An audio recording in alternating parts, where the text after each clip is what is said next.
اعوذ باللہ من الشیطان الرجیم بسم اللہ الرحمن الرحیم۔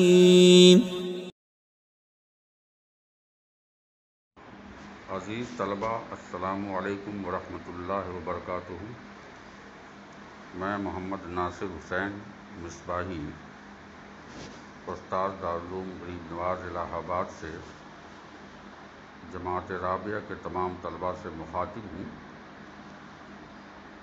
آج 8 جولائی 2020 کی تاریخ میں آپ کے نصاب کی کتاب دروس البلاغت کے نئے سبق کا آغاز کرنے جا رہا ہوں۔ مجھے یقین ہے کہ آپ سبھی طلبہ اپنی پوری لگن کے ساتھ سبق کے ترجمے، مطالب اور ما لہ ما علیہ کو بغور سماعت کریں گے۔ ابھی تک آپ نے جو سبق پڑھا ہے، اس سے پہلے والے سبق میں یہ جان لیا تھا آپ نے کہ کلام لغو کب ہوتا ہے، بے غرض بے فائدہ کب ہوتا ہے، جب متکلم اور مخبر اپنے کلام کو ضرورت سے زائد الفاظ اور کلمات پر مشتمل کرتا ہے یا ضرورت سے کم کلمات پر مشتمل کرتا ہے۔ تو ظاہر ہے کہ اب اس حیثیت سے متکلم کو اس بات کا لحاظ کرنا پڑتا ہے کہ ہمارا مخاطب کن کن حالات سے گزر رہا ہے۔ مخاطب کی ایک حالت تو وہ ہوتی ہے جو میں نے بتائی تھی کہ مخاطب آپ کا خالی ذہن ہوتا ہے، حکم کے بارے میں اسے کچھ بھی پتہ نہیں ہوتا۔ تو اب ایسی صورت میں اگر مخبر اور متکلم کوئی خبر دے رہا ہے یا کلام کر رہا ہے، تو اب مخبر کے لیے ضروری نہیں ہے، متکلم کے لیے ضروری نہیں ہوتا کہ اپنے کلام کو تاکیدی الفاظ اور کلمات سے مؤکد کرے۔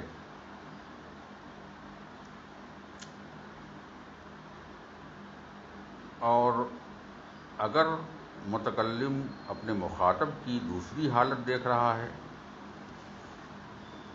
کہ یہاں پر مخاطب جو ہے آپ کا، متکلم کا مخاطب تردد میں ہے، شک میں ہے، تو ایسی صورت میں واجب ہو جاتا ہے، ضروری ہو جاتا ہے، بلکہ بہتر ہوتا ہے کہ متکلم اور مخبر اپنے کلام کو تاکیدوں کے ذریعے سے اس کو مؤکد کرے۔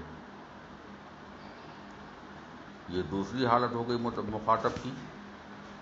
پھر تیسری حالت مخاطب کی یہ ہوتی ہے کہ وہ خالی ذہن بھی نہیں ہوتا اور نہ ہی تردد ہی صرف کرتا ہے،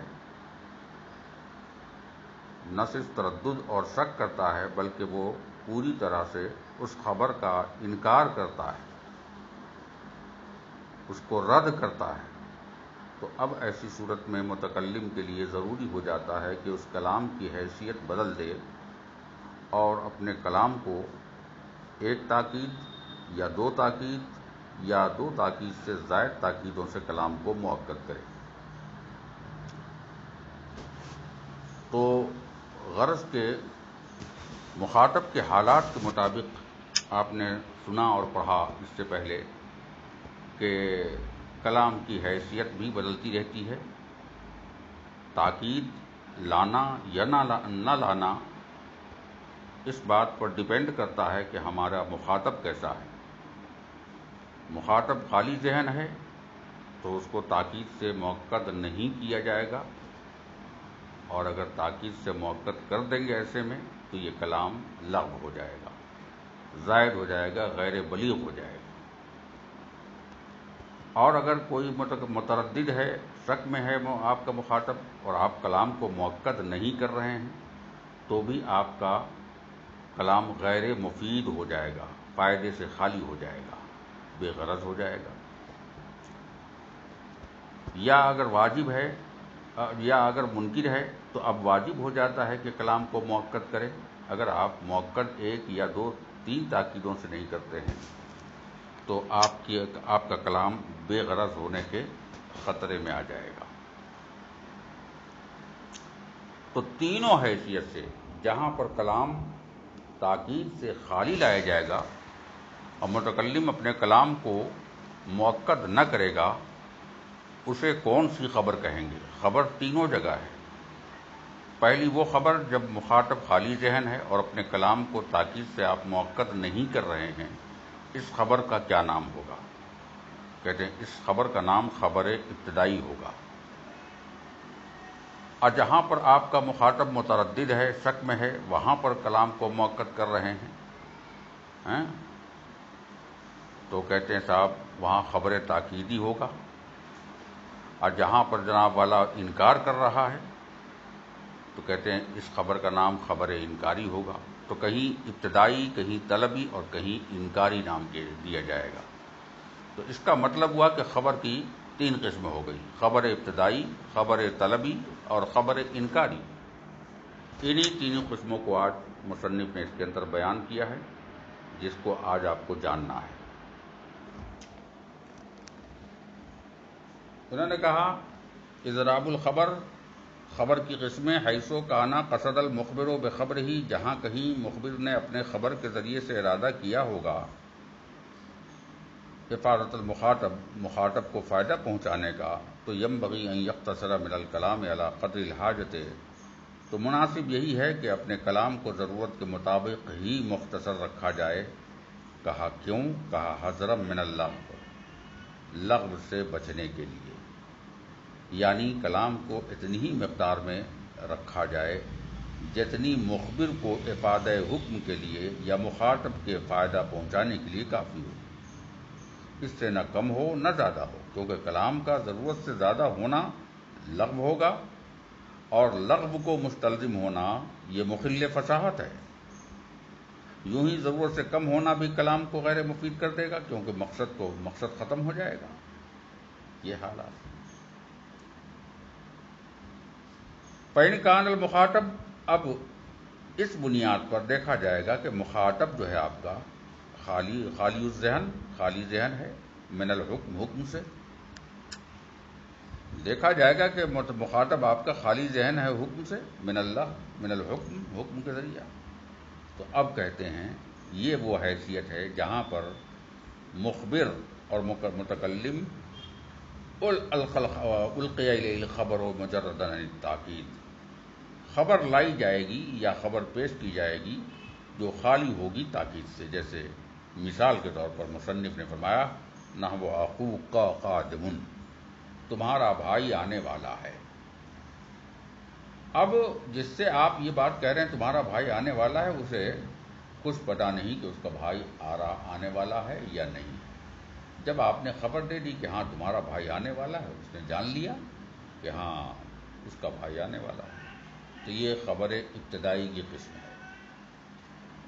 وَإِنْ كَانَ مُتَرَدِّدًا فِيهِ، اور اگر بجائے خالی ذہن ہونے کے اس میں تردد ہو، یعنی اس کو تذبذب ہو، شش و پنج ہو، کسی طرح کا شک و شبہ ہو، تو ایسی صورت میں کہتے ہیں طالبا لمعرفتہ، اور اسے جاننا چاہتا ہو کہ واقعی ایسا ہے کہ نہیں ہے، واقعی ایسا ہے کہ نہیں ہے. تو اب کہتے ہیں حاصونا توقیدہ، تو اب یہاں پر تاکید کا لانا مستحسن قرار پائے گا، ہے نا.